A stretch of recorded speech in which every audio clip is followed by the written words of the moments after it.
যে মাহে রমজান মাস আসলে অনেক মানুষ দেখবেন মক্কায় দৌড়ায়, মদিনায় দৌড়ায় আল্লাহকে পাওয়ার জন্য। এরা মক্কায় দৌড়ায়, মদিনায় দৌড়ায় আল্লাহকে পাওয়ার জন্য। কারণটা কি? মক্কায় যদি কেউ 1 রাকাত নামাজ পড়ে 1 লক্ষ রাকাতের সওয়াব পাওয়া যায়। আবার যদি মদিনায় যদি কেউ 1 রাকাত নামাজ পড়ে 50,000 রাকাতের সওয়াব পাওয়া যায়। এরা আল্লাহকে পাওয়ার জন্য মক্কায় দৌড়ায়, মদিনায় দৌড়ায় আল্লাহকে পাওয়ার জন্য। কারণটা কি?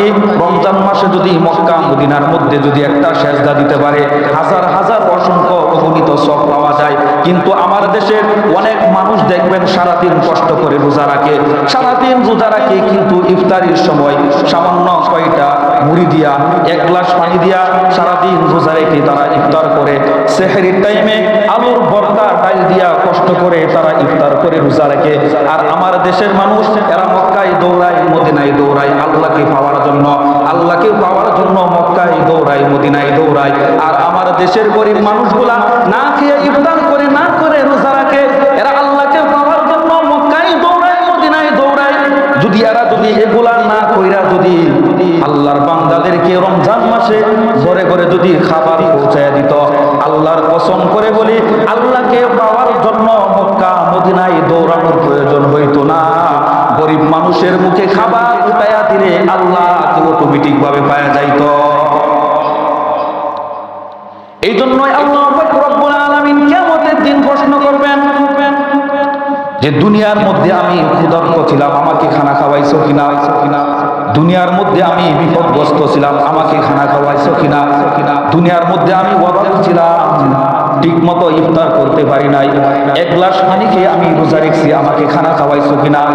মানুষগুলো উত্তর দিবে যে আল্লাহ আপনি হইতেছেন মহান, আপনাকে আমরা কিভাবে পাবো? আপনি তো বিশাল বড় মহান।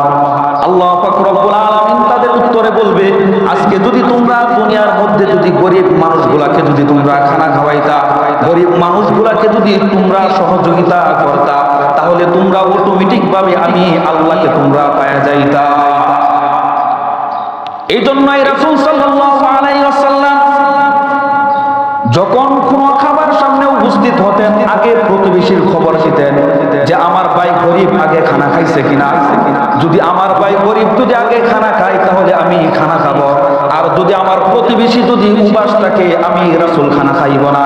হযরত উমর রাদিয়াল্লাহু আনহু, আবু বকর রাদিয়াল্লাহু আনহু সমস্ত সাহাবায়ে কেরাম খাবার খাওয়ার সময় আগে চিন্তা করছেন আমার ঘরের প্রতিবেশী আগে খানা খাইছে কিনা। যদি আমার ভাই যদি খানা খায় তাহলে আমি খানা খাবো, আর আমার ভাই যদি আজকে খানা না খায় তাহলে আমি খানা খাবো না। কিন্তু আমি আজকে আপনাদেরকে চ্যালেঞ্জ দিয়ে বলতে পারি বাংলাদেশের অনেক পরিবার আছে বড় ভাই ছোট ভাইয়ের খবর নেই না, আবার ছোট ভাই বড় ভাইয়ের খবর নেই না। মানুষগুলা এত নিমুখ হারাম হয়ে গেছে। অথচ আল্লাহর রাসূল সাল্লাল্লাহু আলাইহি ওয়াসাল্লাম সব সময় এই দোয়া করতেন আল্লাহুম্মা আহইনি মিসকিনা ওয়া আমিতনি মিসকিনা, যে আল্লাহ আপনি আমাকে গরিব অবস্থায় রাখেন, আপনি আমাকে গরিব অবস্থায় রাখেন, আবার আপনি আমাকে গরিব অবস্থায় মৃত্যু দান করবেন। কারণ কি? পরের আয়াত দ্বারা এটাই প্রমাণ করে ওয়াহশুরনি ফি যুমরাতিল মাসাকিন। কিয়ামতের দিন আল্লাহ পাক রব্বুল আলামিন আল্লাহর রাসূল কিয়ামতের দিন গরিবের মাঝখানে দাঁড়াইবেন। আল্লাহর রাসূল সাল্লাল্লাহু আলাইহি ওয়াসাল্লাম কিয়ামতের দিন গরিবদের মাঝখানে উঠবেন। আপনি আজকে বলতে পারেন বাংলাদেশের মধ্যে এরকম গরিব আছে যে ঈদের দিন সন্তানকে ডাক দিয়া বলে যে তোমার বাবা আজকে তোমার জন্য কাপড় কিনে দিতে পারছে না, পুরান যেগুলো আছে এগুলাকে ইস্তারি করো, ভালো দেখা যাবে, ঈদটা সুন্দর মতো একটু কাটাও। কিন্তু দেখা যায় এই ঘরের বাপ আড়ালে গিয়া কান্না করছে, সন্তানের জন্য মা আড়ালে গিয়া চোখের পানি ফেলাইছে, কিন্তু সন্তানকে কোনো একটা কিছু দেওয়ার মতো ভাগ্যের মধ্যে দুটো নাই।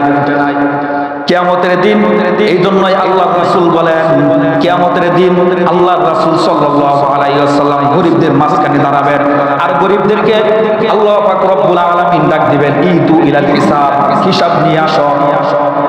তখন ওরা খাড়া খাড়া জবাব দিবে আইয়ু হিসাবিল্লানা মা আতানাল্লাহু মালা, দুনিয়াতে তো আপনি আমাদেরকে মালি দেন নাই, তাহলে আমরা হিসাব কিভাবে দিব?